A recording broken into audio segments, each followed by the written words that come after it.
under the same moon, we share the love. Embracing the differences like hand in glove. Spreading peace and joy, it's a beautiful sight. Together we shine in each other's light. United we stand in love's pure might. Watching the world share in love and light. Hearts beating as one in our peaceful flight. Colors of harmony painting the night. United we stand in love's pure might.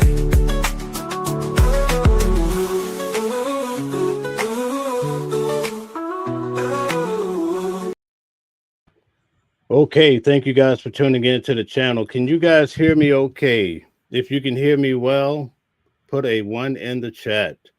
While we have people coming in, put a 1 in the chat if you can hear me okay. We started off with a technical error. Not sure what happened.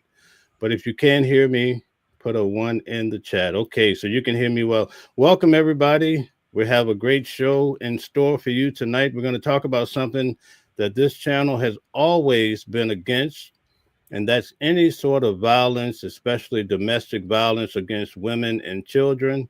And the motto here is keep your hands to yourself. Even when it comes to emotional, mental, we definitely don't want to be abusing people of any sort. So tonight we're going to have someone come on that's an actual advocate.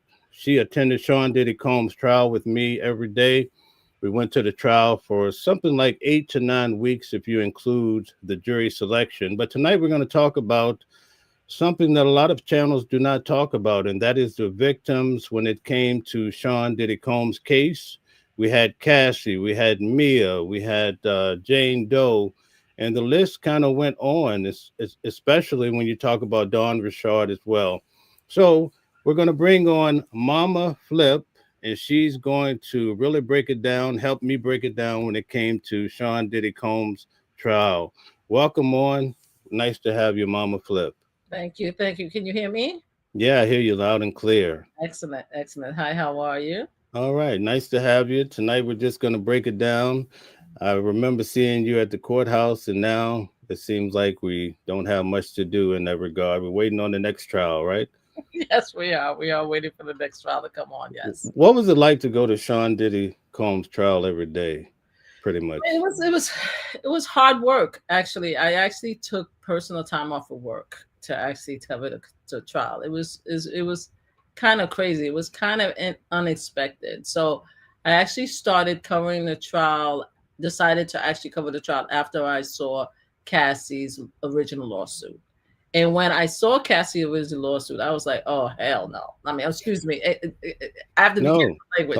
Let me know because I could talk up a storm. Talk it. That's why I brought you on. I know you're gonna heat it up in a minute. So you know how passionate I am about it. So do your thing. Don't hold back. Don't hold back. I was like, hell no. I mean, like this really read really true to me. Like I knew for a fact that what she was saying was 100% just by reading it. So I was interested. I really wanted to cover this story. So what I ended up doing was actually covering the bail hearing.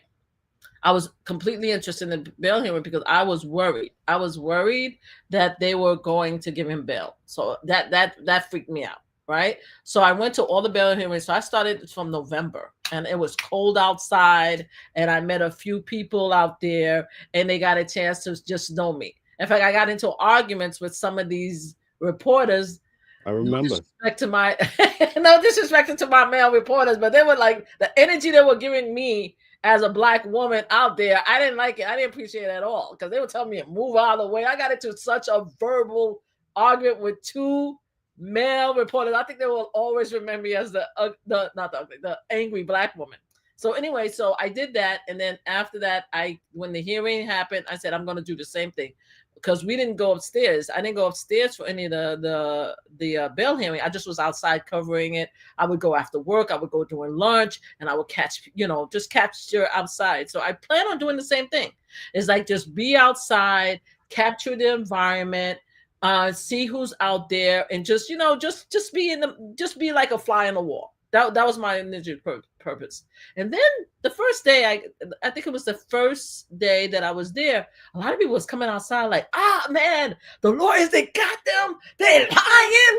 I'm like, oh, this is me outside. Who lying? Oh, they got the male escort. He was a liar, and they got one of the security guy. He was a liar. Diddy gonna get out? Diddy gonna get out? I'm like offended. I'm like, what? I'm like, how are they lying? So that's the first day I got that.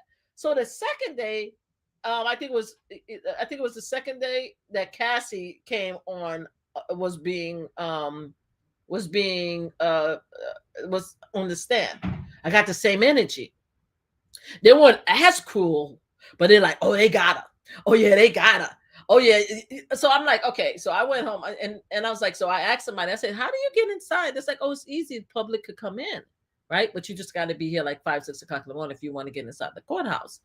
And I was like, no, I don't want to do that. I just want to be a fly in the wall. I said, I don't want to have that energy. I don't want to be in the same room with this nut. Excuse my language to all the supporters of Diddy. I'm like, I'm not going to be in the same room with that evil energy. I'm just not going to do it. I don't like him anyway. I ain't like him since J-Lo. So my dislike for Diddy go way back. I could just tell you I'm already biased against him. Yes. I want to put it out there so nobody be like, oh, she biased. Yes, I am. So no, I never liked them since J-Lo. So I didn't want to be in the room, but I went home and I couldn't sleep. I just couldn't sleep. And I'm like, I need to be in there. You're right. And I'm like, oh my God, how am I going to do it? Because I have to go to work. And that's when I was determined. I woke up, I think 5 o'clock that morning. I got there like maybe 6:30. And by the time I got there, I was 2 people short of getting inside the actual courthouse. And then I was floor room, right? Because there was overflow. And I could tell that, I could see the same thing in the overflow room. And I don't necessarily have to be in the room with him and look at him because, I don't want to be in there. So I could still do the same thing. And that's how it worked out. And every single day after that, I would go to court early in the morning, go to work when they have a lunch break, come back in the afternoon, and then I just took some time and leave. I just told my boss I'm working on a project, and that's what I did. And I went every single day from then on. I was not playing. I was there, and I covered every single thing. That's okay. Why. So a lot of people are wondering why I call you Mama Flip. Do you care to explain why you're known as Mama Flip? My name is Mama Flip is because my son is Queen's Flip. And his audience gave me the name Mama Flip years ago. They used to call me Mama Love for many years. I don't know if you guys can't see him. His face is a little bit on the left-hand side. You can see. They can see it a bit. Yes. Yeah. So they call me. They used to call me Mama Love. And then one day I was on a panel or something like that. That's like, Mama Flip, and it just stuck. My son always getting me. He said he wants me to pay him a commission because I took the name. And my mother is Grandma Flip. So that's how it ended up happening. So that's how I became Mama Flip. So I'm Queen's Flip mother. Okay. I saw him. I started doing this work because I'm also known in a different light, and I work and I'm very politically connected. I started saying that it'd probably be better if I want to continue to do this entertainment thing to keep the name Mama Flip so people could try to keep me separate. Because I have a whole entity out there. It's crazy. So I'm very connected. So that's why I prefer to be considered Mama Flip. Well, it's nice to have you on the Watching the World team officially. It's going to be nice. So listen, when I first went to Diddy's trial, every day his mother would walk to the van at the end of the day. And one day I said, we support you guys, talking to her and the kids, right? People went crazy. You support them? Oh, they're a bunch of blah, blah, blah. People were just giving them so much havoc. This is at the beginning. Yes. But toward the end, everybody was for them. It was a whole new wave. Why do you think that happened? I mean, I wasn't there when I really, to be honest with you, I wasn't there when there wasn't a wave. I wasn't there. So you must have been there. I don't know what audience you were in. I was an anomaly. Okay. I was in the overflow room. And most of a good amount was reporters, but a lot of people who actually took the time were actually his supporters, right? In my opinion. Now, everybody will come and say that they came in without biases. I'm not one to begrudge anybody because I already have my own biases. I already respected and supported Cassie. No one could get me off the train. I respected Jane, even though some people was like, okay, you need to get off that train. You understand what I'm saying? I believe all the females that came and testified, Mia, also the assistants, I believe they were all victims of his, but everybody else didn't. So the funny thing is that not too many people would sit next to me. It was a very interesting the dynamic, because when you're in the overflow room, you have an opportunity to say more, to speak in the break and stuff like that. So I made myself perfectly clear. So almost every single person besides that girl Henny, possibly that girl Henny, Amon say he wasn't a Diddy supporter. So there was a handful of it. I'm sorry, can I name some people that I met? Because I don't know. Go ahead. Yeah.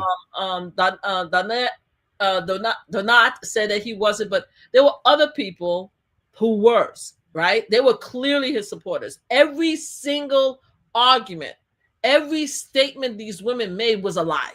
It was just like, oh, she lied. Oh, she did lie. Oh, she wanted it. They made me crazy. And I got to the point where people wouldn't sit next to me because I was just like so expressed. My whole attitude was like, what the hell are you guys listening to? I'm not listening to. Right.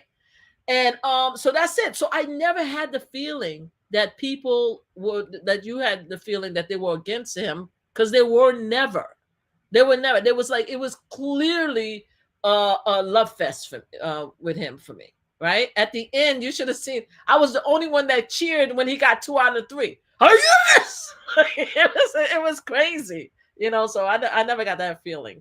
Yeah. Why do you think people kind of turn their backs to the victims in these type of cases?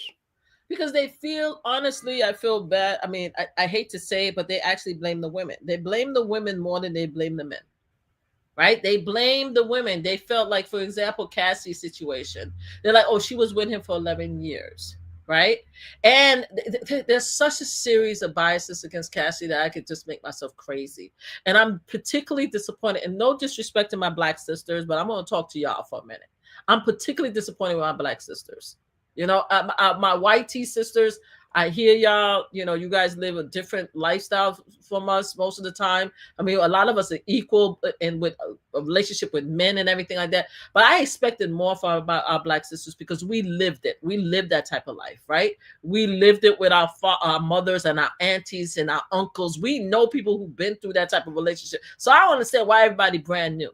So they were like, oh, when she was young, when she was 17, she was already dating old men any which way, and she was looking for some money, and then she was looking for some fame. I said, there is a video of Cassie when she first the starting. Please go on YouTube. I think it's called Cassie Ventura starting her career. It's a beautiful 1-hour documentary. At the end, you see Diddy and her parents come in and everything like that. And I'm telling you, you would be able to get a chance to see her at her freshness, at the newest of her when she first got into industry. So anyway, so they felt that she was after a guy anyway, because she was dating older guys. They felt that she was with him for 11 years. They felt that she never left. They felt in Mark and them and the OJ, and I call them the OJ Simpson legal team. Yes, I did. All of them. Right? They did an amazing job to make off as if she was a hoe. Right? They brought every single thing. They talked about how she wanted to have. She wanted to. Can I say drugs? Because yeah, go ahead. She wanted to take the drugs and stuff like that. She was having a good time, and he traveled and he paid for her and everything like that. So that was Cassie. But at least with Cassie, they gave Cassie a little bit more respect because they had the video. If they didn't have the video, they wouldn't have moved a moment out of their single mind and thinking that she deserved almost everything they get. They gave her some sympathy. But they're like, oh, it's domestic violence. It's just a passionate relationship. They loved each other so much. And he just felt like he needed to knock her across her head and stuff like that. And they were like, oh, she's the one that paid for and hired the escort. So obviously it's her decision, not knowing that we who've been watching Diddy for our entire life know that this man will let us a grown man control his destiny. There's no way he's going to let a young girl tell him what to do, right? So that's Cassie. But at least Cassie, we gave her a little bit out. Jane, was out the door. Oh, she was a house. Do you know who her baby father was? You know she always wanted that piece. You hear her? You heard what she said? That's her lover. It was no getting through to anybody. They just couldn't understand that survivors are complicated human beings. That's what it is. Survivors are complicated human beings. The only survivor they would accept is possibly an underage survivor or a survivor who left or who survivor who almost was unalived. That's it. They can't understand that you could be part of a relationship for many years. You could run and come back and run. Did you want me to? Because I see a lot of messages. Did you want me to read them or look It's at up them? to it's up to you. You could All right, I'm you so could sorry. if you want, but no, do your thing. All right, I'm sorry That's because fine. I'm talking so much. I'm not paying attention to the No, message. do your thing. It's okay. So a lot of them don't understand that people that women will leave and will come back. They would leave and they will come back, right? Constantly. And they would be looking for a savior in her own way. And at the end of the day, she did find it with her husband. But every other man that she had in between that she was trying to leave Diddy for, he either had a direct connect with him, he threatened them, he threatened their career, and they ran. And every time she tried to get away, he had people in his life that brought her back. She was emboldened to him in every way. He took care of her rent. He took care of her parents. He took care of everything. Her clothes. He took away her career. There was no way this woman could have escaped. And here's the caveat. She loved him. That's the caveat. You see, I don't want to take away because a lot of people's like, oh, Mama Flip, you're not understand. I understand perfectly well. Cassie loved Diddy. And she made a lot of excuses for his abuse. And that's there too. But everybody, they don't want to listen. Like she's not victim enough for everybody. And they're being grace. They're giving grace to Cassie. The rest of them, Jane, oh, hell, nobody want to hear that Jane was a victim. They don't want the hell no. Jane was not a victim. And it makes me crazy. I am close friend with one, and she doesn't want me to call her name, but I am close friend with one of the most important survivor advocate who actually part of a high-ranking, very successful survivor organization. And I had her on my first live. And she said to me, and she's been doing this for 25 years. And she said, Mama Flip, they are all survivors. I said, I know. Because at first I thought I was going crazy. Everybody made me think I was crazy. All right. And I asked her, I said, one day I want you to come on the live so you could speak to them because you have the credentials. I'm an advocate. I'm an advocate. I'm an advocate out here in these streets. But my skills ranges. But I had the top New York survivor advocate. Like this is her job. And she said that these women are survivors. So once we talked about it and we actually had to understand, I'm like, okay, good, I'm good. No matter what anybody else say, I know exactly what I'm talking about. So that's what happened. When Diddy stood up in the end and he talked about how he failed his mother, he really ruined his life, his children, did you feel like he was remorseful? I think that he was sorry that he got caught. That's how I feel about Diddy. I don't think that Diddy understands remorse because Diddy is not taking full accountability of what happening. If Diddy would come out and he said to me, like, a lot of people was like, oh, Mama Flip, you have to learn how to forgive and forget. You're being mean and you're not understanding that this man really means no harm and everything like that. And he's changed and he's stuff you and you're just being stubborn. I'm like, no, I'm not being stubborn. I understand what it's like when somebody say, I'm sorry. I understand when somebody say, I take accountability. He originally lied. I don't expect him to come outside and say, oh yeah, I beat up Cassidy. I get that. You're trying to salvage your family, and it happened years ago. But you called her a liar for the world to see. And then you had to come back and then you had to say, I'm sorry when we saw the video. And Cassie's the only one that you publicly apologize to. You have a lot of people to apologize to for the wreck that you caused their lives. You understand? But I don't think he's really sorry. And I don't think that he thinks he's wrong. And that's the thing about Diddy. I don't think Diddy thinks he's wrong. I think that Diddy has the same mentality as far as a lot of our Black community that These were the women that I had. I took care of them. I paid for their life. All I asked them was a little, a little behind. All I asked him just to pleasure some men so I could take some film. Didn't you know that he was a porn? He was a porn director. All he wanted to do was just take some films. What's the big deal? He gave them everything. So he doesn't think he's wrong. So until he thinks he's wrong, until he apologized, I will never, ever be able to forgive him. But he doesn't care about me anyway, because I'm just a black woman in Brooklyn, so I don't have anything to say in the matter. But no, I don't. I think he regrets being caught, but I think that when he get out, he's going to do it again. Really? You think so? Oh, yeah, hell yeah. Look at what he's doing in jail now. I know a lot of people are making excuses for him. You think I don't think that he was drinking in jail? Of course he was. You think I don't think he was? You know he was having that drinking pool.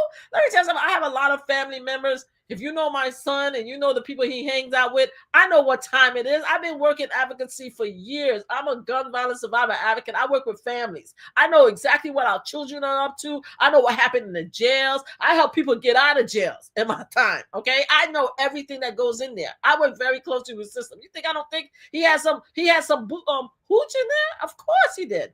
And also, what about the call that he had when he had the three-way call? You think we stupid that he doesn't know that he's not supposed to have a three-way call? The boy, stop playing with me.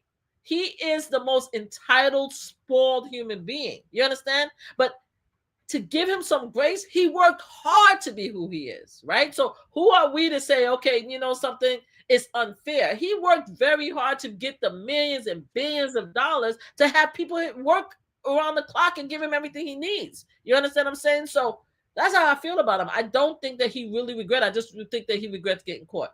I do with all, and I do give him additional grace though. I think he feel bad that his mom and his kids got dragged into it. If I would give him anything, I would say that he feel bad because he feel shame possibly for shaming his family, but regret, hell no, he's gonna do it again. You know, Dawn Rashad, the singer, she came on and she talked about how Diddy would punch Cassie in the stomach and gave her a black eye, so much so that they all wore sunshades to show solidarity with her. Yes. Is that common where men just punch women in the stomach like that? Oh, please, is it common? And this is why, again, I get upset with my women in the community. Y'all know what these men do. Y'all know it starts slowly. You see, it builds up. Okay, depending on what the man, you have some men that will right out just punch you and strike you. But sometimes it doesn't even get that. It doesn't start that way. It starts very slowly with a stern conversation. I'm sorry, there's ambulance. It starts with a stern talk. Give me 1 second. It's okay. You're in Brooklyn. We expect it. It's okay. You could pause or whatever you want to do. We hanging out. It's all good. It starts with a stern talk, right? And then it starts with, depending on how you react, then they'll step in front of you. Okay, they'll step in front of you and stuff like that. But they don't necessarily have to wave their hands and there's initially, but they'll step in front of you and use their body as an aggressive stance, right? And they want to see if you're going to cower or step back, right? If you stand up to them, a lot of times they will think twice about it. But sometimes you got men who's stronger than you, and if you step back, it'll be worse. So then they'll put their body in, right? Then after that, there's the shoulder push. There's a shoulder or the nudge of the head, right? The nudge of the head, right? So then after that, when you don't move, then the conk in the head, right? So it goes to the conk in the head. Wow. Now after that, then it start being like, the shoving, the slap. They start light. A lot of them start light. They don't want to hurt you initially.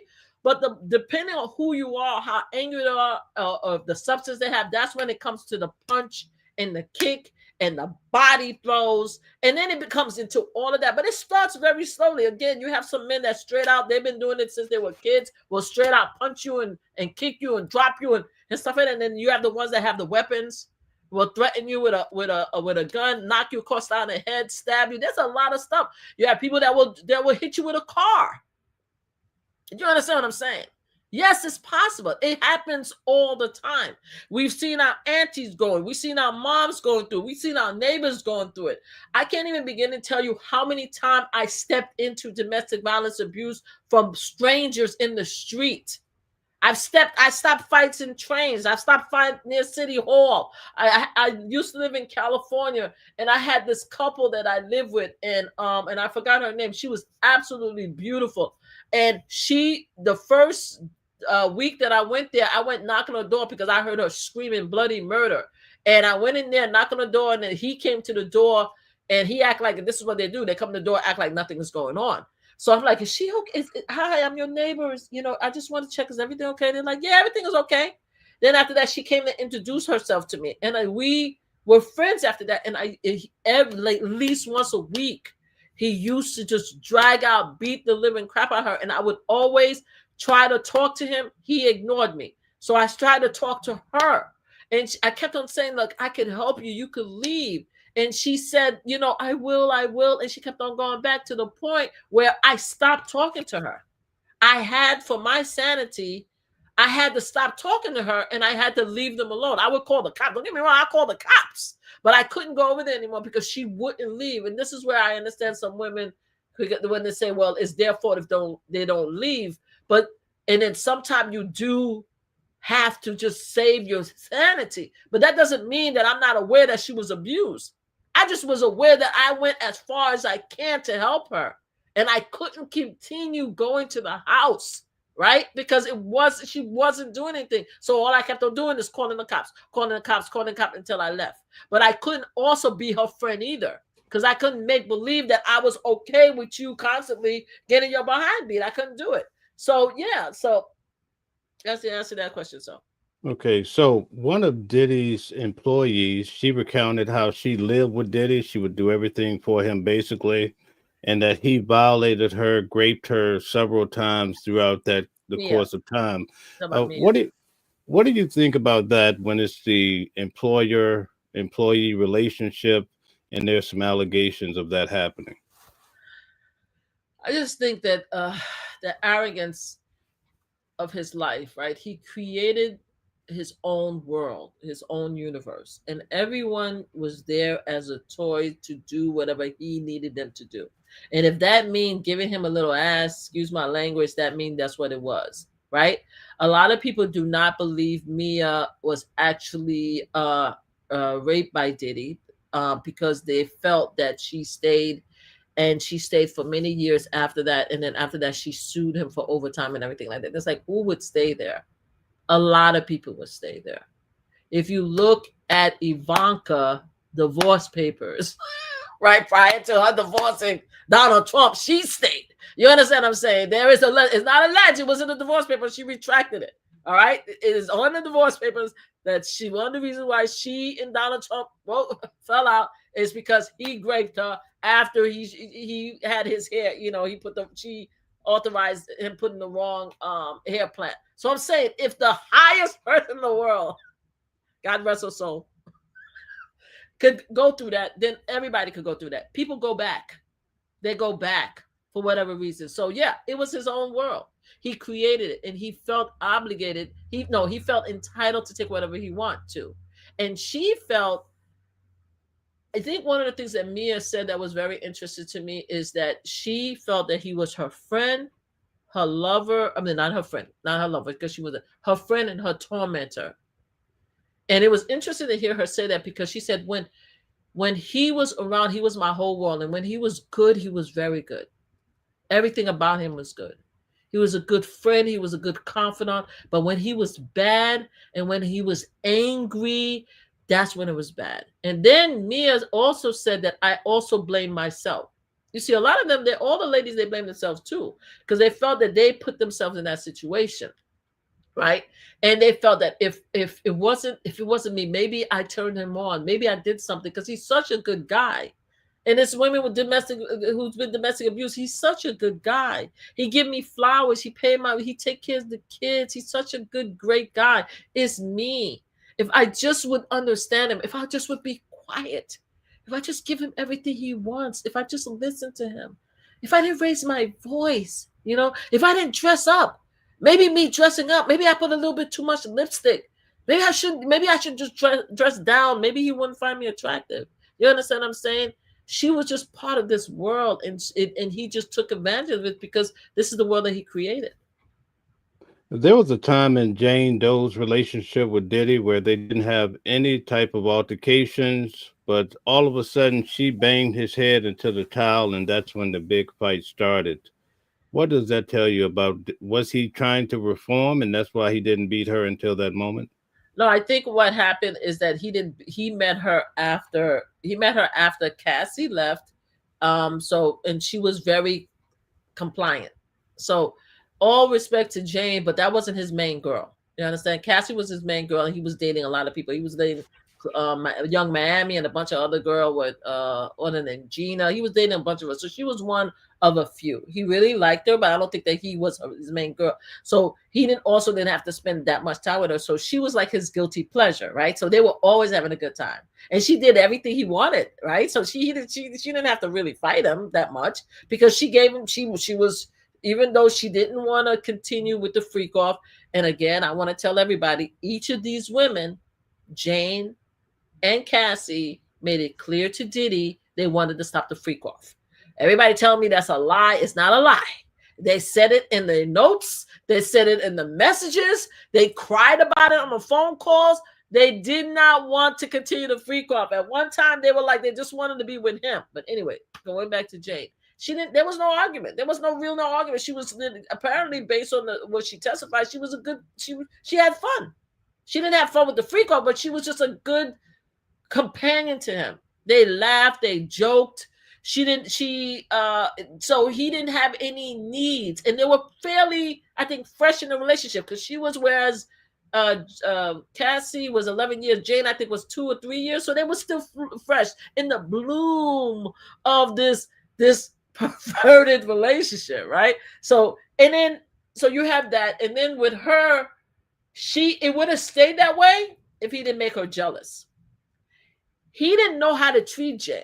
Jan, every time, if you heard of every fight, was around her birthday. She took everything from him, except she wanted to be treated special for her birthday. And every time, he treated young Miami better than her. And that's what made her crazy. Because young Miami birthday, I think, is like 2 or 3 days before. So young Miami would have the special jets and the big trips out of the country. Apparently, he painted or added flowers to a personal jet from young Miami, whereas he authorized her or paid for her to have a party that he didn't show up for her family. And he thought that equates. And then every time when he said he was business, he was in pictures with her. And when she was his secret, dirty secret, he wasn't taking her out and saying, that's my girlfriend. He would bring her at 1 o'clock, 2 o'clock in the morning, have a freak off, and she'll be out. Sometime if she's lucky, she gets to go to his house, right? But she wasn't really the girl. Whereas young Miami was having a girlfriend treatment, so she would go crazy. So I believe around that time, it was because she got mad either behind young Miami or behind Gina, because they were close behind each other, right? So when after that, she asked him, I'm not sure if it was because it was in June, because her birthday is in February. So based on my memory, and I was looking for my notes and I couldn't find my notes, so forgive me, my memory is kind of faulty. But based on that, they were supposed to have a romantic weekend. That's what it was. Yeah. They were supposed to have a romantic weekend. So she didn't want to have a freak off. So they were supposed to have a romantic weekend because he was supposed to make it up for her because he just came from a trip. I don't know, it was Phoenix or some type of trip with either Gina or no, was it the girl that gave the massage? One of them. He was having something with another girl. So she was already pissed off. So when he came to the house, he over here coming in all walking in there, and she's thinking that he probably gonna smooze her and stuff like that. And she made the house all beautiful for him. And this mofo talking about a freak off. So she got mad. She's like, yo, you played me for my birthday, right? You all over again with this, excuse my young man, forgive me, this skank right here, right? Treating her like she's your girlfriend, and you told me you ain't even got a girlfriend. And she said on the trial, she said that the reason I was with him because he made it clear that he wanted a polygamy relationship where he wouldn't have one girlfriend, when he treated almost everybody else as his girlfriend and treated me like the dark secret. You understand what I'm saying? So when he got there, she just flipped out, right? He just flipped out. And then he is not the type of man, again, to allow somebody to take, to be stronger or more be stronger or angrier or be retaliate against him. He's just not. He doesn't have that demeanor to be like, oh, you know something, girl, you tripping. Just sit down. He doesn't have that demeanor. So if she's gonna hype, he's gonna hype, and he's equally angry because Cassie, who technically everybody said he loved all these years, actually sued him and let everybody else know what was going on. So now he has the problem of his family seeing the lawsuit, hearing about the freak off, hearing what he did to Cassie. And look at you, B.I. I'm giving you everything. And how dare you, talk to me like that? So it was a build-up anger for about, because I think Cassidy lawsuit came out in November 2024, and this happened in November 2023, because we're in 2025.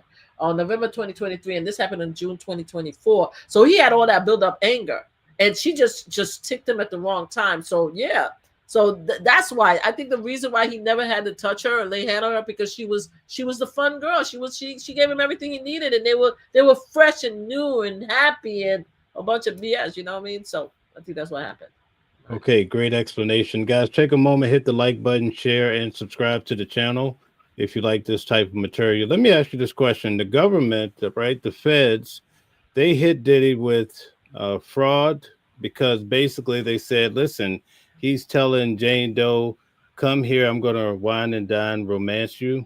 And then when she'd arrive, there'd be a man there waiting for a freak off. So they tried to get him with fraud. Do you think that's a little bit too much? No.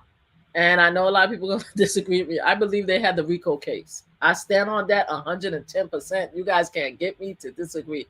They had the RICO case. And they came in. You see, people wasn't listening. And the jury completely got it wrong. The jury got it wrong.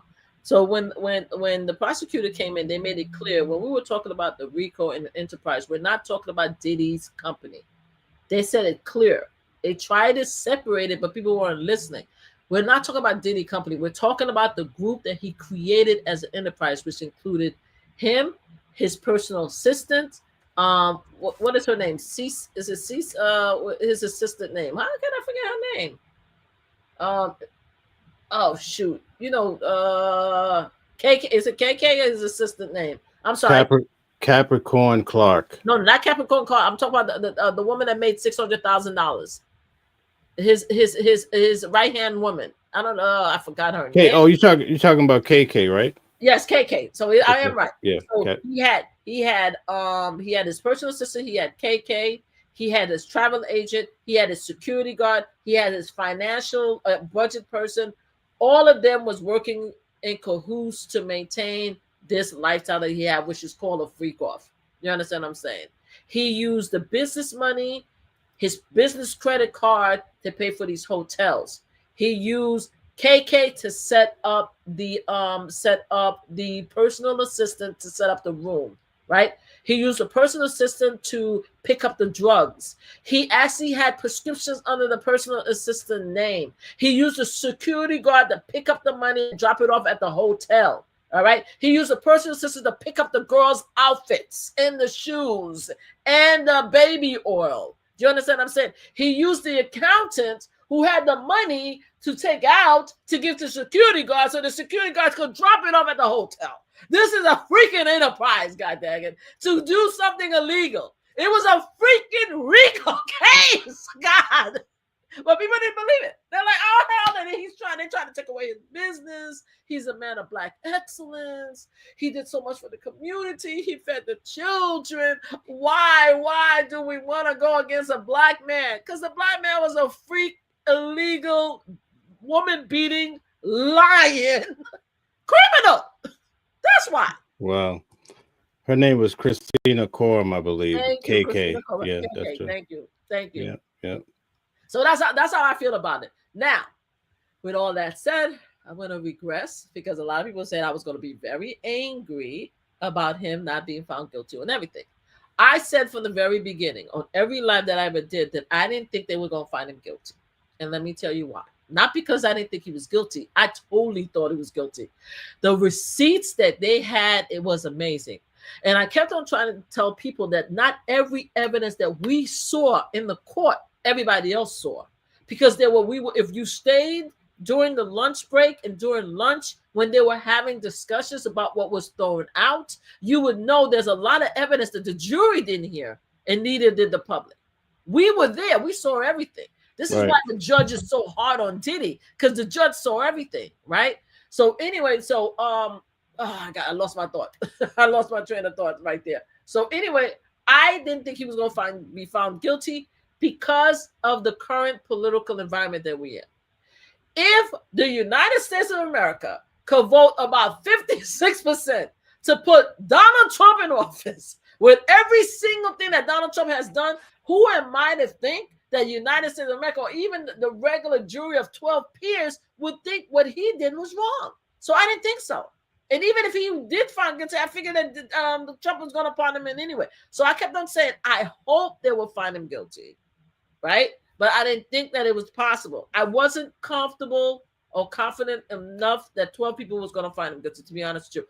Also, the way that his O.J. Simpson team were amazing. I think the prosecutor was amazing. I think the prosecutor did a great job. A lot of people tell me, oh, Mama Flip, you biased. That's a lie. They did do a great job because they were going up. They were going up against the OJ team, and they were also going up against our current political environment, right? So, but the OJ team was amazing. They treated all these women as hoes. They brought up every dirty secret. They kept on playing the sex videos because we didn't have it. We couldn't see it. So apparently the ladies looked like they were having a good time. So they kept on playing it till one jury was like, "Oh, it didn't look so bad. It just looked like they were just rubbing oil on each other." I'm like, "Are you crazy? These women was having with somebody for 9 hours, 3 days on ecstasy and stuff, and you telling me that you didn't see none of this?" So anyway, so I remember when I sat there. Let me tell you, when I sat there, I was so nervous. I was so nervous. Can I answer about the verdict day? Or do you want me to ask me about the verdict day? Yeah, go ahead, break it down. Talk about it. So I was nervous. First of all, I was ticked off because we had to come back because one of the jury was sick in one of the hearing. And I was like, I took the time off. So I got there and I was really nervous. First, I thought nervous that he was going to give him the appeal. I mean, he was going to, because they kept on trying to get the case thrown out. So I was nervous about that. But finally, we there, the day of. So everybody's nervous. There was one of the people who attended. It was a white older woman, and she normally hangs out with a black guy with dreads and stuff like that. And they both was Diddy supporters. She actually sent out a survey. It wasn't the day of the verdict, but she sent it out, I think 2 or 3 days before, 2 or 3 days. She said, do you believe he's going to get found guilty or not? Everybody said no. He's not going to be found guilty. She gave me the survey. I said, you don't want me to fill it out. She's like, no. I said, no, you don't. No, you don't want me to fill it out. Because I swear to God, you're not going to want to hear what it says. She said, okay. That's why I said that everybody in the room was like his supporters. So anyway, so I'm sitting there, and my son so happy. Was Flip there? Did Flip come in at the time? No, Flip wasn't there. He was under the top. But anyway, so I'm there. I'm nervous, and I'm sitting there. And all of a sudden, he come in, and the judge was always quick to say what he had to say. And he said, brought the jury in, and when they said not guilty, oh my God, I was like, because I had my eyes closed, so I did like this because I know. I said I didn't want to react because I'm about to backslap somebody. And they say something to me, I'm about to go crazy. So I'm just sitting there calm, and they said not guilty. Whoa, like that, right? And they say the second not guilty. Oh my God, these motherfuckers, this is me cursing. And they said guilty. I'm like, yes! So then everybody jumped and looked at me like I was crazy. And then after that, they said not guilty. And then they said guilty. Yes! Again. I was like, everybody thought I was nuts. Everybody was like, so the room was so somber because nobody was really celebrating, but there were people, when they said not guilty initially, the people were like, yeah, like in the room was like excited, and I'm pissed off. But after a while, everybody got really somber because they're like, okay, oh shit, he was found guilty. And I was just tickled. I go outside, they're like, oh my God, it's just a little tuition, it's just a little prostitution, it's nothing, it's just a man, he's gonna be home next week. He's gonna be home, they were celebrating, gonna be home next week. His children came out, they were just, everybody was happy. And this is me It was me, Big Mike, and another. I forgot the tall white gentleman. He has a big channel too. I forgot his name. We out there. You can see videos of us all over the place, and everybody surrounding us. And like, he got up. I'm like, what the hell are y'all talking about? He was found guilty on 2 charges. He's a felon. He's a criminal. Nah, it's just a little tushy. He gonna be coming home. We're gonna be dancing and partying. We have people say we're gonna have a freak off party for him. I'm looking at these people like outside. I'm like, you guys are insane. Like, you guys are insane. I said, you don't understand there's a next step to this, right? That the judge is going to give him time. Nah, the judge respected the jurors, and the judge, the jury got it right. I'm like, not the judge I know. Because I was there. I heard everything the judge said. And I heard that the judge kept denying his bail. So I'm like, no, the judge is more on the side of the survivors. And I was part of DJ Cree Live, and I was part of a lot of TikTok Live, and everybody's like, Mama Flip, you're wrong. You're wrong. I got so many I got wrong. You don't understand. You're not a lawyer. You understand the legal system. You're not a lawyer. I said, I may not be a lawyer, but I was there every day. And I'm telling you, that the judge did not like what he saw. The judge is not playing with Diddy, right? So anyway, that moment was memorial. Now, I would love for him to get the 5 charges, but I'm good with the 2. And I got what the judge was doing. He's like, he split the cow in half, or the ward, half. I don't want to use the baby term, but he split it in half so that he could give Diddy. I mean, first of all, he wasn't going to go in the very high end, but he could have gave him more time.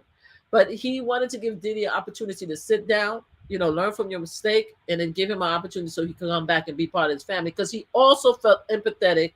The judge, meaning when the guilty verdict was done, the jury left. The jury got it completely wrong. The jury did not believe the women. Why did the jury get it wrong? They did not believe the women. They did not believe that the women were true survivors. They really believed, and they didn't believe none of the other witnesses.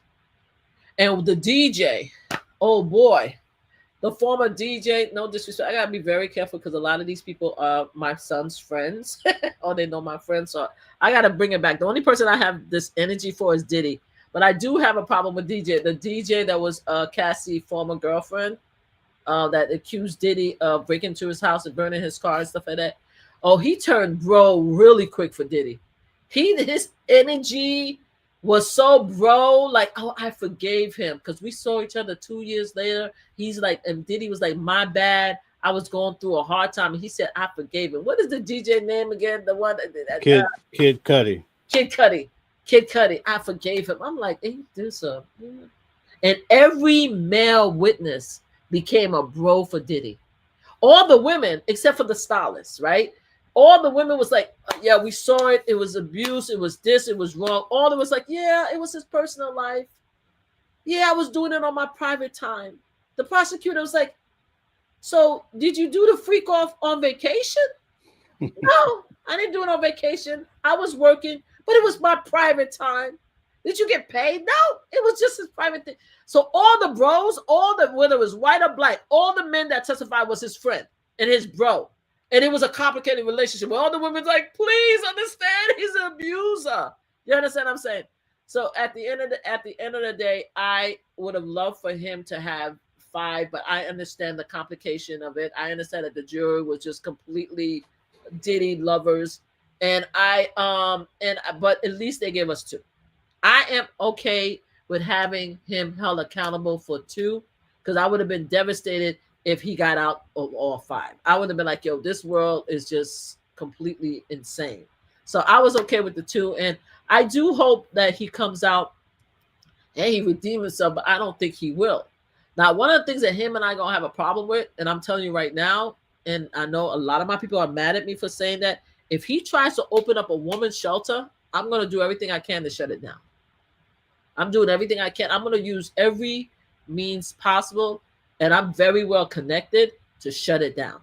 And everybody's like, oh, you're not going to give him a chance to redeem himself and help women. No, he don't need to help women because he doesn't know how to apologize. He don't know nothing about apologizing to a woman. If he wants to open up a male shelter and help men who abuse women and want to help them, because his whole program that he has to help men build their business portfolios and stuff like Black men in the community, that's part of your lane, if that's helping people, I'm good with that. But if I see him open up a woman domestic, I'm going to lose it. I'm waiting for him. God willing, I live long enough to have that fight, because I will be having that fight, because I'm going to do everything I can to shut it down, because I'm not playing with you, because you haven't come out to do anything to let us know that you held being held accountable for everything that you did, because you heard Cassie, you heard Gina, you heard Jane, Mia, and I forgot Bonda, Capricorn, Dawn, the chef. I mean, how can all these women, and including the stylist, right, who's LGBTQ, because I believe he aligned himself as LGBTQ, he acknowledged that way. But if you don't, I'm sorry, because I shouldn't be saying that. But even the stylist, they all was there. They're all there. They all have similar stories. How can everybody be wrong except for Diddy? Right? So that's what it is. Okay, so Just Me says men get abused more than women. Is that true? That's not true. Men does not get abused more than women. All right. Women have a higher percentage of getting abused from men than men. Right? Men do have a high percentage of getting abused, but men, especially historically, men has been the abusers. Now, what people don't understand is that as women, as we move on in society and we get bigger jobs, better jobs, and we teach our daughters not to take crap from men, right? Because our mothers and our aunties who used to get browbeaten all the time, right? They taught their daughters not to take it. Or we grew up saying, oh, we ain't gonna do that. So we are stronger, possibly, in our own way, because our mothers were very strong. I can't take anything from the previous generation, because to decide to stay with a man that beat you behind and raise your family, that's a different type of strength that I don't have. You understand what I'm saying? So we are more able, we're more combative. We won't take it as easy, but as of what I know, based on what I've studied and what I've seen, men abuse has not succeeded or is more than women abuse. Maybe it's close. It's because women are more aggressive and more willing to just hit back. What would be your advice to women that may be in a terrible abusive relationship right now? They need to stay as safe as possible. And I'm not one of the people that says to leave right away, because that's going to be impossible to do. You need to start setting, unless it's an emergency situation where you're going to be unalived shortly, then leave everything behind and go to a shelter. Okay, go to a shelter, go to a women's domestic abuse shelter. There are several numbers that you could call that'll help you. But if you are being abused and you could stay, build yourself slowly. Like get a bank account, get a savings, collect your money, right? Tell the job. First thing you need to do is tell the job, right? To let the job know, I'm about to leave and I need your help and support, because he's going to come looking for me. Get your money together, get your friends together, and move. Get yourself out of the situation, period. That's what I tell the women. But sometimes you can't leave right away. I get that. I am not one of the many that said, oh, if you don't leave, that you're not a true survivor. That is not me. But work at it. Save your money. Pack your bag. Get a set of clothes. Think about it as, because I also, I hold a lot of hats. I think I told you before I came here, I'm an advocate. But one of my biggest advocacy, which I'm also part of the DAT team, it's the Disaster Action Team for the American Red Cross. Been doing it for over 20 years. When it comes to hurricanes and fires and stuff like that, they tell you to create a bag, a go bag. It's called a go bag, right? Where you have your paper, your important papers, your pills, your clothes and stuff like that, just in case something happens to run.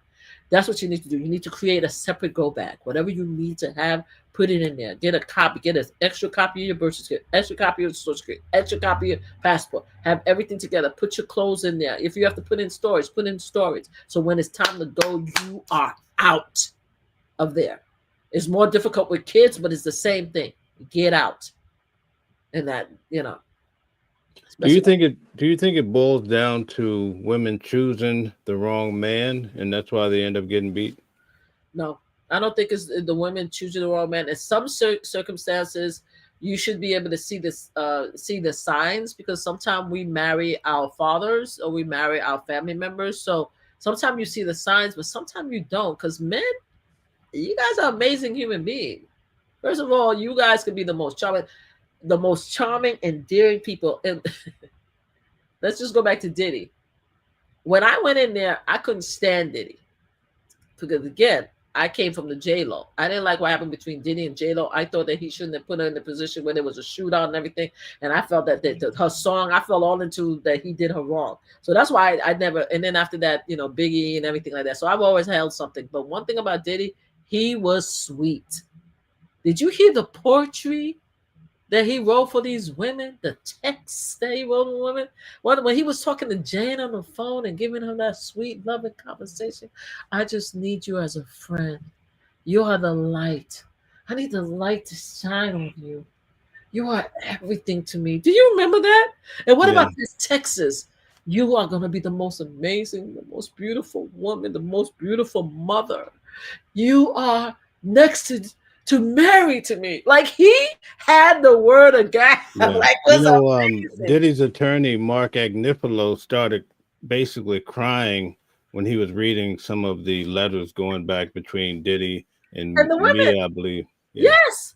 He was just so charming. He was like so charming, and that's what it happened. So when you meet somebody like that, they a lot of men are predators, right? So they know how to get you. So they come in sweet, they come in gifts, they come in with flowers, and they just draw you down. And I told you the incidents of how abuse starts, right? So they'll step up to you and see how far they're gonna take you. Right? It depends how you fight back, and depending who the man is, it could escalate. So no, not every woman knows every man that's abusive.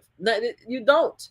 And it's very rare, but in certain it's very rare, but there are some men that it depends on who the woman is. Like, they could have 5 relationships and then hit one woman, and but that one woman, no matter what, I don't know what it is. Some people say it was because he loved them too much, or something that he probably lost it. That one woman is the one that he put hands on, and after that one woman, he don't put hands on any other woman. There's no rhyme or reason. But no, it's not the women's bad choosing, because it could be anybody that could be abuser. But also, abusers will change too. It could be somebody who used to beat up somebody when they were a kid, and then after that they got too old, and they're like, that was just something that I did when I was young, and I became a man, and I no longer do it. So yeah, it's not the women's fault. It could be anybody, both men and women. Anybody could be an abuser if you're not careful. Okay, so we're down to our last 3 minutes. I want to ask you this final question. What would be your advice for women just going forward after you went to Diddy's trial, just in dealing with men, or sometimes it's same-sex relationships? What should they do? I mean, first of all, we need to be more open to understand the survivor. So I'm not going to tell women how to react to, being in a relationship, because who am I? I've been alone for many years, very happily alone, deliberately alone, because I know I'm a little too much myself. So I can't tell somebody how to do a relationship. But what I would like to take away, if you don't mind me saying, is that I would like us in our community and women as a whole to have a better understanding of what the true meaning of being a survivor is, right? And that not all survivors are cake cutters, like cookie cutters. Survivors means different things for different people. And I would like women to just be more careful of who they choose to be the father of your children and the men in their lives. Just be careful. Also, do a little digging, maybe. You see how I'm saying I'm not going to give advice, but then I'm giving advice. Do a little digging. In the world of social media, you'll be able to find anything about any man. Check his credit, check his former girlfriends, check his family, check and see if there's anything that's there that might give you pause. And then decide how you're going to move forward. You understand what I'm saying? There's no reason why we should go blindly into a relationship right now. Not when we have technology. Now we have AI now. Chat BT him right now. Just make sure that you're careful. But with that said, a relationship overall, I would like our community, especially our Black and brown community, especially our Black women, to have more grace for survivors. A survivor is not what you think a survivor is. All right. Okay, thank you so much. We really do appreciate having you on the channel today. It was You for amazing. having me. Oh, thank you so much. Thank you so much. I hope I didn't get a chance to read all the notes and comments and stuff like that. I'll probably come back. If anything, if you uploaded, maybe I'll type in. I've been known to type up some follow-up responses. So I'm sorry if I didn't answer any question. Did you want to give anybody opportunity to ask me any more questions? I know we're almost out of time. Okay. All right. If you will have more time, we can Oh do yeah, I that. have more time. Let's do a Q&A. If anybody have any Q&A for me. Okay. Just me says, does she think male rape victims should have to pay child support? Male rape victims, meaning that if a woman raped a man and forced him to have a kid, Right. Should he pay child support? I think that's a very complicated because you know why it's complicated, because the child is not meant to be there. The child did not ask to be there, and somebody has to care for these children if we don't want the government to care for the children. So it depends on what you believe, if you believe in pro-life or not. Because if you believe in pro-life, then that's another conversation. But I think in that case, if the person who's been raped to have the child needs to go to court and relinquish all rights to the children, that could be solved very simply. Right, just go to court. Don't act like you don't have any intelligence. Just go to court, sign over the right, and say I'm not paying for nothing, and allow the court to do that. You know what I'm saying? Now, if the court says no, you have to pay, that's another subject matter. But you can actually go to court nowadays, depending on the state, and just sign over your rights. So Okay. it's a complicated question because I think every child should have be taken care of. And if you have a woman, let's just say that the woman that raped the other guy is like a horrible human. The rape the guy is impoverished and they're a drug addict, they crack back in the days, and they can't care for a child. That's going to make it a little bit more complicated. But I do think that if a person don't want a child and they were raped, they should go to court and relinquish the rights. Okay. Brian Cantrell says it's easy for a man to walk away with abuse. Walk away from abuse or walk away after? Walk away from abuse. Yeah. I mean, at times it is easy for men to walk away, but then you have the love factor, right? Just like I said, these women love Diddy, and you have men who love women. And then as a man now, you want to stand up a little bit like I'm a man. I'm not going to let a woman, make me feel like a punk. So some men, they are getting slapped across the side of their head and abused, but they think that it's part of love and they love that woman and they don't want to be a weak person and walk away. So it depends on the man. It is a lot easier for a man to leave because of the economy. A man has an easier chance to make more money and get a job. Also, men have easier chance to get another woman that can help them. Whereas women, we have limited amount of men, right? So it's harder for us to leave. So it is easier for men to leave when they want to, in my opinion, than women, right? Okay. Yeah. Gold Digger says power and control over another human being can really drive a person to use physical abuse if they feel like they are losing control.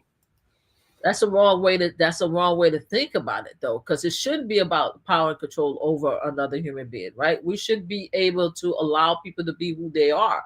You understand what I'm saying? So by saying that power, that it's to control another human being is wrong, period. When you become an adult, and this is something that I had to learn on my own, when your kid become 18, 19, 21, you have to relinquish your control of them. You have to. If you don't, then you fight constantly with them. And I get that from my son all the time. My son's like, Mom, I'm an adult now. Mom, I'm married now. Mom, I have my own kid. Mom, get out of my business. You understand? It's the same thing. You can't continue to have power control over another human being. It's wrong. It's wrong. It's supposed to be a mutual thing. It's supposed to be compromise. And even if you, in that case, since I believe that you having power and control is wrong for another human being, then hitting them is wrong. Unaliving them is wrong. If you believe in whatever religious you are, even if an atheist, you didn't bring somebody in the world, you have no right to take them out of the world. And even if you did, you have no right to take them out of the world. So I completely disagree with the power and control. You should not put yourself in that position and feel that you need to control somebody so much that you're going to put hands on them. That's wrong. It's wrong. Okay. Just Me says women abuse men and then blame them or everything else beside them. Women are the culprits. I think women, there are a lot of strong women that will abuse or retaliate against men in a lot of different ways, whether it's physical, whether it's get them in jail, getting them kicked out of the country. There are women that out there that's vicious, right? And yes, they will blame them. So there are equal amount of bad women as there are bad men, right? But not all women are bad, just like not all men are bad. But unfortunately, statistically, at least in my generation, it may change in my kids' generation and my grandkids' generation. My generation, to me, it seemed like the men were the bigger aggressors percentage wise to the women, right? It's probably changing, but yeah, I mean, just like everybody else, bad people will blame everybody else. Black people will blame people, and that's the way it is. So yeah, women has abused men, and then they will blame them and stuff like that. But this is where the court of law comes in, right? You have to prove your case, receipts. And it's funny that I'm saying that because a lot of the women that were mad at Jane and at Cassie was like, oh, they don't have receipts. They didn't show they were abused. They didn't say that they said that, that they didn't want the freak off, which they did. But in this case, if you have a woman that's abusing you, then have your receipts. Get the hell out of there. Like any woman, just go. Leave them. Okay. Florence says, did he beat the Fed at trial? He got over sentence. I don't think that Diddy got over sentenced. I think that Diddy, if you look at it, he actually got under sentence because even the probation, that's why people have to listen to the trial. They just don't listen to me. They actually did a probation report. And the probation report recommended 7 years, right? The prosecutor wanted 11. The probation report, that is that report, I forgot what it's called. You guys probably know, and then sorry, I don't have my notes, but it's a report that the court asked the probation area of the jail to create a report, and they have to look at his everything, his family, his history, his businesses, and they have to come up with a recommendation with the sentencing in. They said 7 years. The judge gave 5. So if you guys going to trust, because Diddy and his OJ team said that the judge did an amazing job. He was wonderful. He was understanding. He was everything, and they loved him until he gave the sentence, right? So if you believe the judge and you believe the probation, he gave him grace. And I think he gave him grace because of his children. I think bringing all the children out, because he had to go back in for 10 minutes. So I think he would have gave him probably another year, closer to 7 years. But I think the kids got to him, and then he brought it down to 5 years. Yes. Brian Cantrell says Diddy was under sentenced. I agree 100%. I think Diddy should have got the 7 years at least. I mean, I'm more graceful than most people would think. I don't think that he should have served life in jail. I thought that was going to be too hard. If he did, I would have been like, oh, just like Kel's, oh, you got to serve your time. But I don't think he deserved life. I would have liked him to get the 11 years myself, right? I would have liked him to get closer to 11 years, but I would have been happy with 7 years. I thought that would have been a fair minimum. So I did feel that the judge gave him too much grace with the 5 years, because to me it's a walk in the park. And a lot of people are saying, oh, because he served time, it's only going to be 2 years. And I'm like, oh, he's practically outside. So I just thought it was just so I would have preferred. I think he got under sentence myself. Yes. Okay, Florence says Diddy beat the force, fraud, and coercion. LOL, Diddy will win his appeal. Well, maybe he will win his appeal, but here's the thing, though. Even if he gets pardoned, let me make it clear for you. Even if he get pardoned by Trump, even if he will win by appeal, he's still a felon.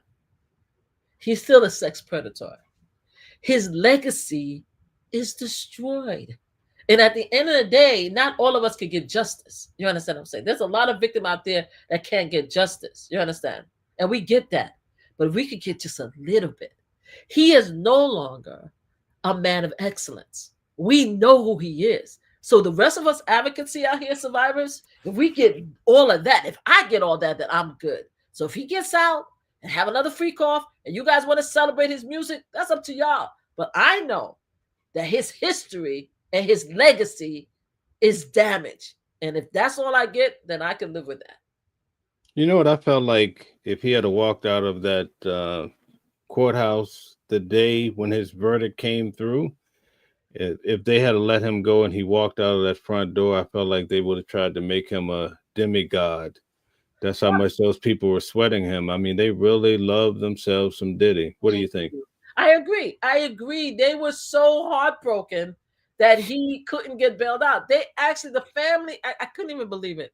The family actually, Diddy actually thought he was going to walk out of there, to the point that Diddy had a freaking appointment in Miami to do an event.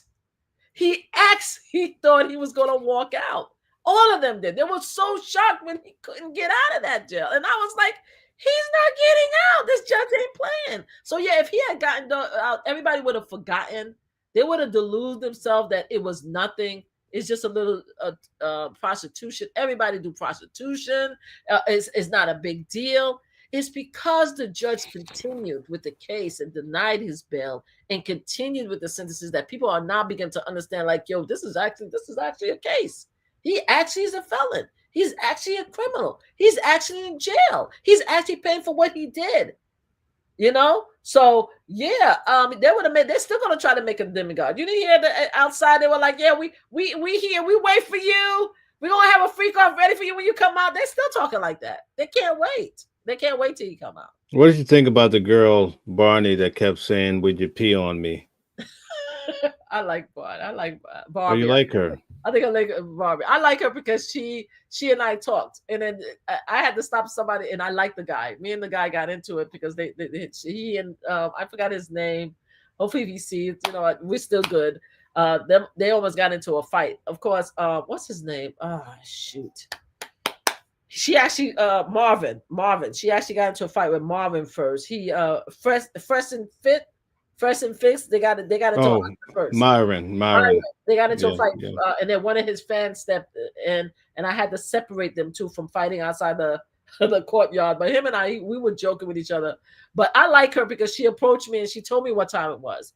It was on an act for her.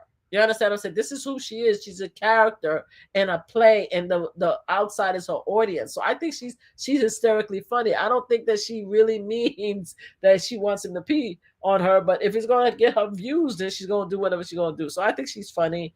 I think that she was hilarious. I thought she had a lot of people running. So yeah, I kind of like her act. Okay. Florence says Diddy can't be canceled. He also says Diddy's still worth $300 million. Probably he does. Nobody could be canceled now. Y'all didn't hear Donald Trump is president of the United States. The cancel culture is over. What are we talking about cancel? There's no such thing as cancel. You can't cancel anything when the person that's running the country has a lot of cases. Like, what we doing? Like, we're not delusional. We're in a new world. We're on Earth 2. We're no longer on Earth 1. The person that's running the country has 34 cases, has been charged with found felon, was found guilty of predatory behavior, and has done a lot of things. Who are we canceling now? I mean, what we could do is we could put men in jail that if we have victims, we could listen to survivors, and then we could go through courts. Thank God they have these various survival laws that people who's been abused could go to court and get paid. But other than that, who are we canceling? There's no such thing. So yeah. So no, he can't be canceled because y'all don't want him to be canceled. And I'm not sure he's gonna get $300 million. Y'all didn't hear that his children and his family is fighting for that money. That's why he had a 3-way call. So it's already starting. So by the time he finished, he might get another year because he already got an extra month. So he needs to stop playing. So we don't know what's gonna happen in 3 years if he's still gonna have the $300 million or the billion. We don't know. But who knows? Hey, I'm not here to fight that. You know, if he comes out rich, he's rich. Wow. Yesterday we had about 62,000 people come through, and most of them support Trump. If they heard the story you just told about what he did allegedly to his wife, it's in the divorce paper. They wouldn't believe it. But it's in the divorce papers. I'm not saying anything. Ivanka had to not Ivanka. His wife is Ivanka, because I don't want to say his daughter. I'm talking about his wife because their name is so close. Okay.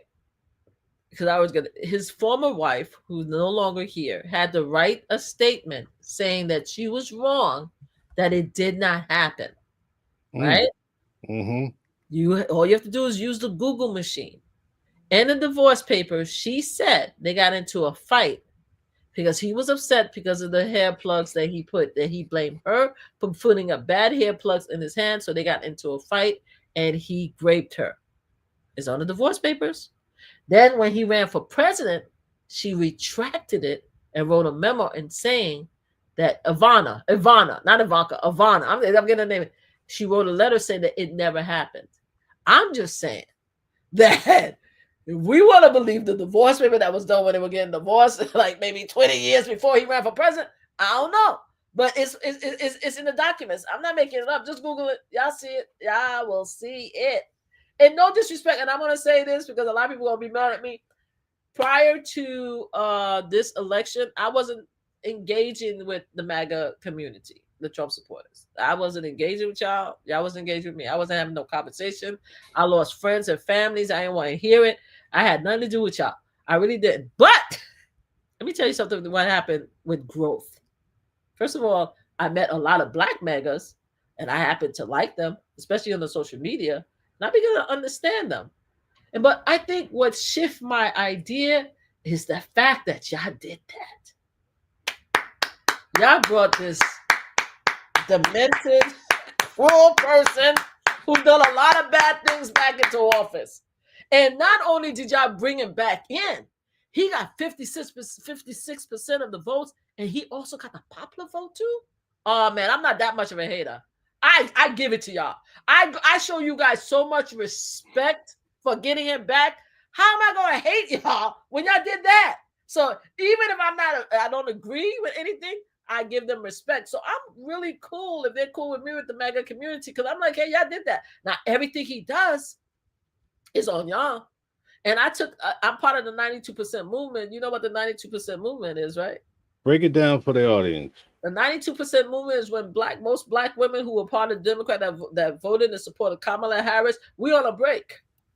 And one of the things I'm going to tell you, I don't think I've ever had that much fun in my life since I decided to take a break. I was an advocate. I was an advocate, meaning I was in the streets.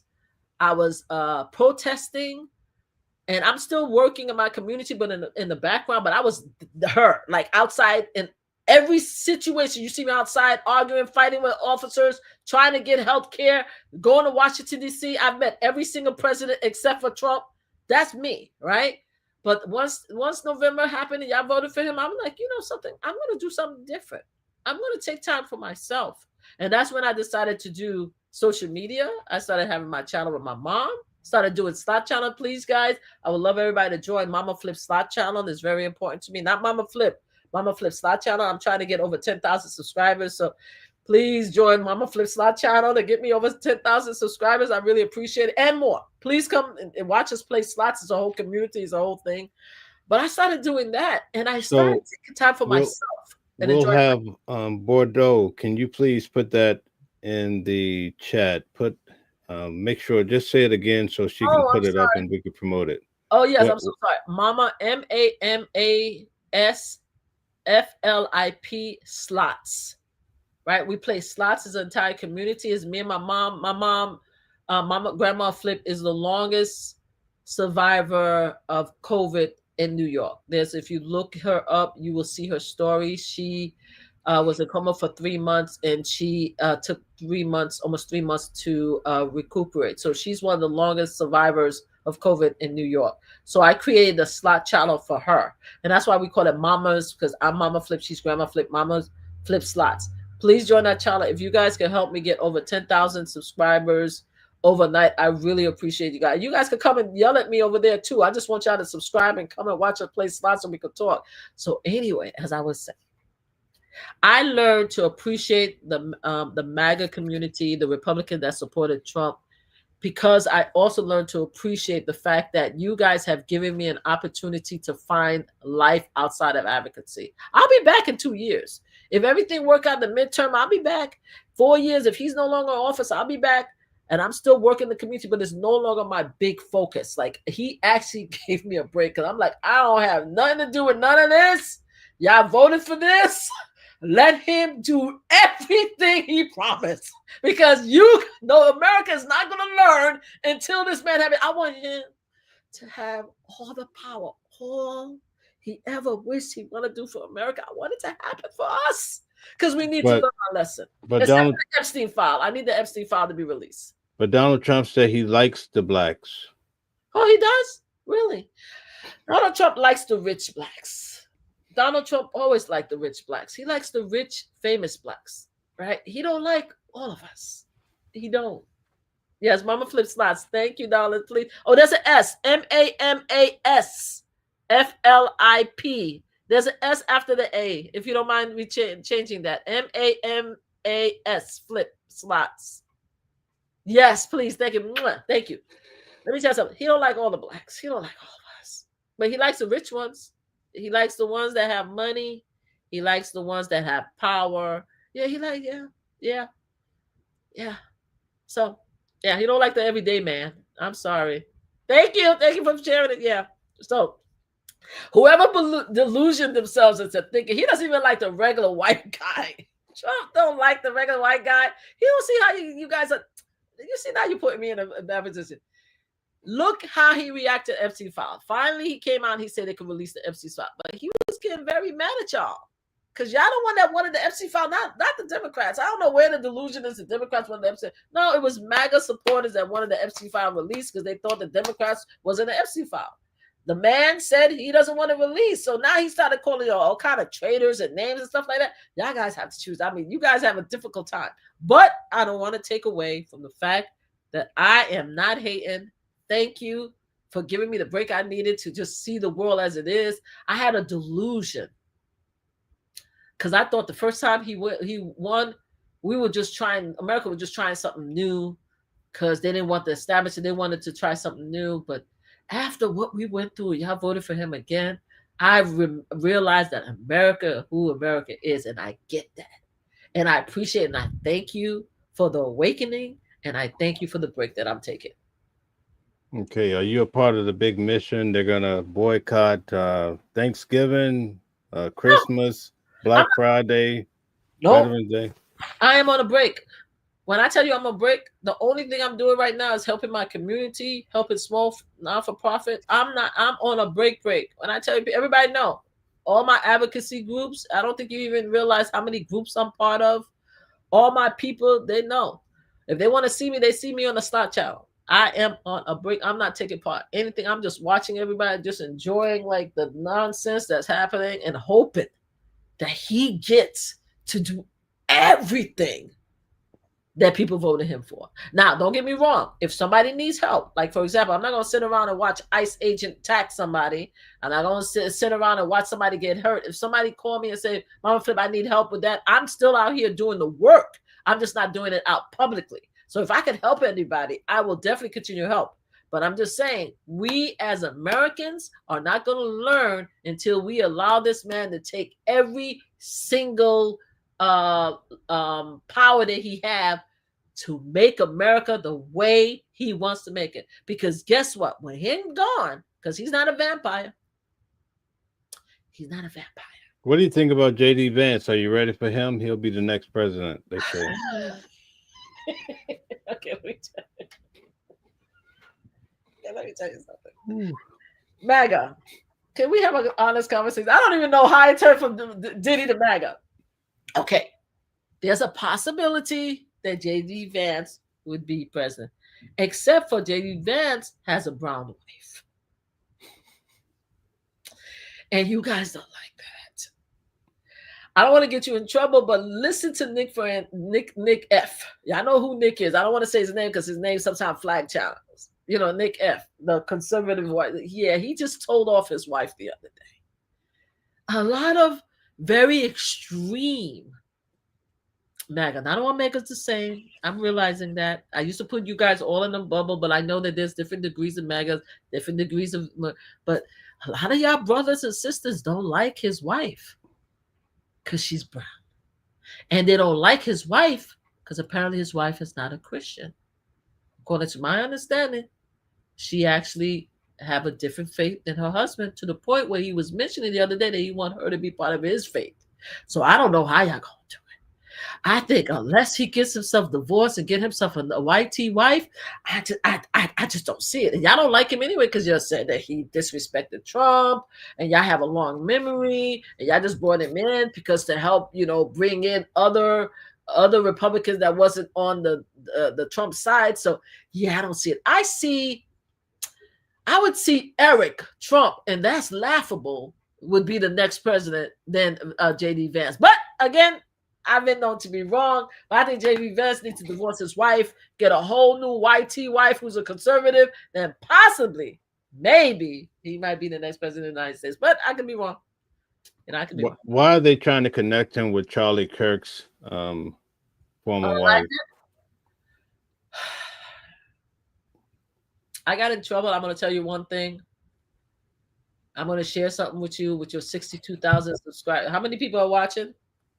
Right now we have close to 50. All right, guys. So here's the story. I don't know. Y'all gonna love this one. They're gonna be mad at me, but they're not playing nice. So let me get this. So I don't know whether he is involved with the unalignment of CK, but CK was one of the people, and I call him CK because I don't want to say his full name, was one of the people that I didn't agree with until it was the Epstein file. So I did a small 6-minute clip about showing how CK and I agreed on one thing. I used his own words. It wasn't derogatory. It wasn't defaming him or any way, even though I could have. I just said that I don't know him. I don't know nothing about him. I don't particularly like him, but at least we had the Epstein file in common. And one of the casino organizations that I had a permit, because you have to, some of these casinos, you need to have a film pass to film slot plans, right? One of the biggest casino in Connecticut took away and banned me from filming in that location because of that 6-minute video. They took my First Amendment right and said you can no longer film here at all because of that video. So I say that example, and this is supposed to be a prominent. I was very surprised at that casino, because that casino is not, you wouldn't necessarily think that a casino would be a Republican casino, because the casino is run by the Native Americans. So I was very surprised by the action, and they also didn't give me a warning. So I say this because there's a lot of extreme thoughts when it comes to CK. First of all, CK should not have been unalived at all. Nobody should be abused, unalived for anything in the world. You didn't put them in the world. You shouldn't take them out, right? But because of the way that he was taken out, and because of the wound, and because of the actions of the people around him, there's a lot of conversation among the MAGA community, not the Democrats. The MAGA community are split up whether or not he was taken out for various reasons. Now, a lot of people are talking about the war, and I refuse to name the country because I'll be very careful, had something to do with it. And I'm not talking about Ukraine or Russia. Had something to do with it because of his belief. But there's a lot of stuff that's out there, and it doesn't help that the current administration is not being forthcoming with the people, right? You got to tell the people everything. Show them the video, show them the film, show them everything. They're acting like they're holding something. Now, maybe they just want to wait until we go to court with the current, with the person that's allegedly the accused. And so everybody can find it out in the court. But if it's a federal case, you're not going to find out everything anyway. So this is why I'm just saying that this particular case, and God rest his soul and blessings to his family. And another thing that I felt insulted by that casino is because I'm a fellow survivor too. So I lost a nephew to gun violence. So I would never disrespect a gun violence family, ever. And again, you guys could check. I think I still have the video up on Mama Flip Live. You guys could check the video and see for yourself that I didn't disrespect the guy. But it is such an extreme situation when it comes to CK, because to the MAGA, he's like our Martin Luther King, and he's like our Robert Kennedy, John Kennedy. He's like our Malcolm X. He's like them, like, their hero. So taking him out like that in the public was horrific. And because they don't have the administration being so shady, they don't know what to do with it. So of course there are going to be some people that come out and say that he has something to do with it. And the most funniest thing is that because of what happened to CK, I started listening to Candace Owens. I've never listened to Candace Owens. I don't like Candace Owens. Candace Owens and I are not the same people. I do not believe that Candace Owens understands a real Black woman experience in America. I think Candace Owens is a dark-skinned white woman. That's in my opinion. I've always thought about it. I didn't think that she really cared about the Black women experience and stuff like that.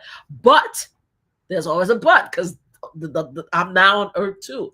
I've actually started listening to her, and even though I disagree with 95% of stuff that she's saying, I'm actually finding it very interesting in what she comes. I don't know if she's telling the truth. I don't know if the plane came into the right time. I don't know if who had what. I don't know if TPUSA had anything to do with it, but at least she got me listening to her to the point where she has her haters and her supporters listening to her at the same time. It's amazing to me. She thinks that the First Lady Macron is actually a man. Now that's why I say I don't agree with 95% of stuff that she's saying. She got actually the First Lady of France to send photos of her yuha, her banana, to show that she's a real woman. That's insane to me. That's what I'm hearing. I'm saying. Have they finalized that yet? I think that I heard something that she dropped the case, meaning that she said that she wasn't. I heard somewhere one of the reports said that she let the case go, meaning Candace Owen, because of the fact that she's so engaged with the C case, she think it's more important. But I don't know. I think they're still suing her. I don't know. I mean, I think that she just she told her lawyers that, I'm no longer interested. But I think they're still suing her. But it's just the fact that she has the First Lady of France have to actually send photos of her vagina to prove a point is crazy to me. It's crazy to me. So yeah, she's something else. I mean, Candace Owen. When I tell you I've never listened to Candace Owen, I only saw clips of her when she was supporting Trump. I don't even remember. You know how I knew Candace Owen? Oh shoot, my son's friend. His name is King. Oh my God, I can't even think of his name. He was a great Trump supporter. And he on the live, I started listening. He told me about Candace Owen. Oh, I knew that he actually interviewed with her and stuff like that. So I can't believe I can't remember his name. It's my son's friend, but I know it has King in it. So I never listened to her. I never agreed with anything she had to say, but now I'm listening to her. The world is crazy. My world is crazy right now. So wow. Yeah. Wow. Well, it's been great. Our time is up now. We've had so many good moments with you. You're so funny. It's like crazy. Oh my God. You're so sweet. Thank you so Goodness. much. You can call me anytime. I am hard to I'm trying to see if I can find his name for you guys, but I am hard to take, but I keep it real. That's one thing about me, and it makes people crazy because I don't play when it comes to I can't remember the name. I'm so sorry, I can't remember that. I'll probably tell you next time. I'll put it on the chat. But because rest in peace, he unalived himself. Anybody know Queen's Flip? My son. He had a friend that was a Trump supporter that my son loved. Does anybody know? Hold on. Queen's Flip. You said his name had King in it, right? Yeah, Queen's Flip friend. MAGA friend. Let me see if I could get it. I just hate the fact MAGA friend. I think it was friend. King friend, MAGA friend. Queen Flip, MAGA friend. Oh man, I wish I could remember his name. I'm sorry. King Face. Yes, I got it. King Face. King Face. His name is King Face. God rest his soul. I had to tell you his name. So he's the one that used to he actually was a black Trump supporter. He actually went to Washington D.C. and met Trump himself. He was so excited. Unfortunately, he unalived a lot because he had kidney failure. So he's one of the first MAGA supporters that I actually met, and I refused to allow him in my house with the Make America Great hat on. And me and Flip got into a big argument about that. But he loved King Face, and King Face loved me. He loved me, and I felt bad. But at the end, I stopped a bunch of people from jumping him because he was in Jamaica talking about Donald Trump, and they were surrounding him, and I had to stop them from jumping him. So we became friends. Okay. So I gotta go. I know I'm talking too much, but God rest. No, it's okay. Florent is asking, do you think OJ was innocent? At first, I did. At first, I did. I was in the office when the verdict came in, and when I was cheering, I was like, "Yeah!" I was cheering up and down in my office. I've been in my office for 32 years. I was so happy when OJ got off. But as time went by, I doubted his innocence. I really did. So I feel bad about that, but I was very happy with it. So I can understand why people wanted to believe that Kells was innocent and Diddy was innocent, because I was there too at the time. You understand? I know how I feel like to really love somebody, or at least you love the persona of the person, because he was funny and dynamic and gorgeous, and like, oh no, there's no way that he would have done that to his wife and his and her friend and stuff like that. So I get it. But yeah, initially I did, but at the end, no. At the end, no. I didn't believe that he was. I doubted very. I mean, I can't say yes or no because we never will know the truth, but I doubted his innocence at the end of his life. Okay. All right. Bordeaux says, thanks for coming, Mama Flip. Thank you. Is Mama Flip slots? Yes, indeed. And yes, I am Mama Flip's Queen's Flip mom. Okay, good deal. Nice having you on. We look forward to having you back on. She's going to be a regular, and we're going to be covering more cases together. Yes. You bring a lot of crazy opinions on it. Happiness to the channel. You know, you're too. Man, I told you, I warned you about having me though. I said, wait. No, it's all good. You get a load of me. Oh my goodness, you keep everybody laughing, man. I'm trying to contain myself. It's very hard, you know. You are very serious. When I met you, I didn't even know. Not always. Not always. No, I didn't even know if I could even approach you when I met you. You were really always stoic. I'm serious. You saw that I didn't even talk to you. You would see me talk to everybody else, but you were always so stoic and in your bag, like very serious and in your business entire. And I'm like, sometimes I joke. So I didn't know if you were one of the people, because I'm older now. So you know approach. Yeah, I'm just the opposite. I like to laugh and cut up. So I'm glad. It's all good. And thanks. Welcome to the channel. Thank you for having we're me. going to keep having you back. I think when you come back, though, we're going to talk about a lot of Trump. That's your calling to talk about. Y'all not gonna like what I have to say about Trump though, but let me tell you, MAGA supporters, y'all gonna come and cuss me out. Please come in my channel. I need 10,000 subscribers. Y'all can come. I will not throw you out if y'all acting for. My mods will, but I will not throw you out. I have a lot of things to say about Trump. Okay. Y'all not gonna like it. You're always welcome. Listen, you're always welcome here. I look forward to working with you. Thank you so much. And be advised, the vote is tomorrow for the Epstein file. Let's hope we get it. Whoop. All right. Yeah. But when you leave, you can leave us with a closing few words. What do you want to say? I had a great time. Thank you so much for having me here. Thank you for listening to me, allowing me to be me. Sometimes when I do some of these live, I feel like I have to curtail it down and not use certain words and be politically correct. I really enjoyed myself, and I hope that you guys enjoy having me. Again, I'm not a hater. I appreciate the fact that Diddy got away with it almost.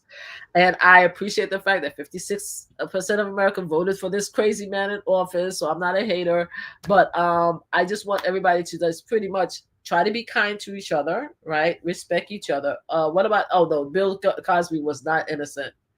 Don't play with me. I just saw that. Please don't mention, don't let me get on my soapbox about Bill Cosby. We could talk about this another time. Be kind to each other, support each other, and let's try to, because it's still a difficult time. We're getting to talk to each other a lot more, even in the different political circles. But let's try to at least be kind and empathetic to each other, because that's the only way we're going to survive this. Whether you agree that Trump is the answer to all our prayers or he's the devil himself, let's try to help each other as a community. That's all I could say. And let's just try to be kind and empathetic. That's it. All right. You're far too kind. I look forward to having you back on soon. All right. Thank you. I'm going to rewatch this and answer any questions. Appreciate you so much. Okay, bye. Well, good night to everybody, and thank you guys for all the likes, shares, and all the support. Be well.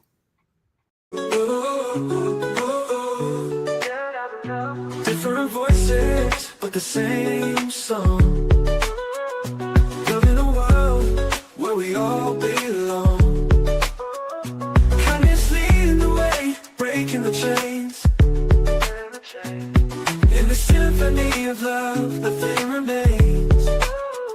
Embracing diversity, brighter days in sight. Watching the world share in love and light. Hearts beat as one in our peaceful flight. Colors of harmony, painting the night. pure might.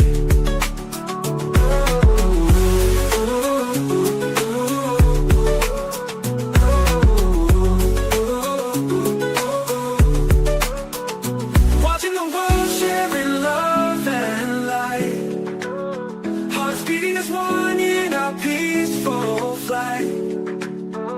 The colors of harmony painting the night. United we stand in love's pure might.